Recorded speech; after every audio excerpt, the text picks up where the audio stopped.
Le soleil était au rendez-vous dans le port de Césarée où une centaine de personnes ont assisté à une inauguration royale. La famille Rothschild est extrêmement fière de s'associer à vous et à vos efforts continus pour assurer l'avenir d'Israël en réunissant toutes ses tribus. La baronne Ariane de Rothschild était radieuse lors de cet événement dans ce centre touristique dont la construction a coûté 40 millions d'euros. Pour le président de l'État d'Israël, Reuven Rivlin, ce projet était vieux de plus de 2000 ans. La ville de Césarée que nous contemplons aujourd'hui tient ses promesses en redevenant aussi majestueuse, si ce n'est plus qu'elle l'était par le passé. Il s'agit de l'un des plus importants projets de restauration en Israël.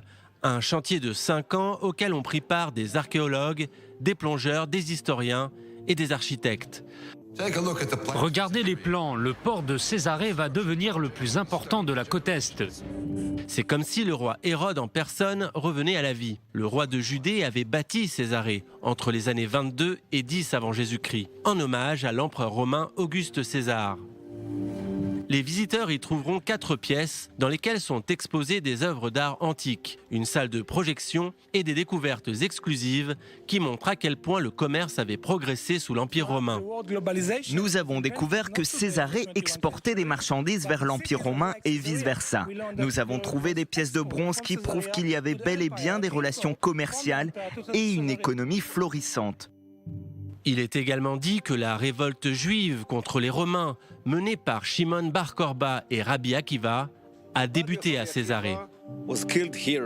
Rabbi Akiva a été tué et son corps a été retrouvé ici à Césarée dans une synagogue du nord de la ville que nous n'avons pas pu restaurer car elle a été totalement détruite. Aujourd'hui, on peut voir qu'il y avait une synagogue. On le sait, il reste encore de nombreuses merveilles juives de l'Empire romain enterrées profondément sous le sol de Césarée.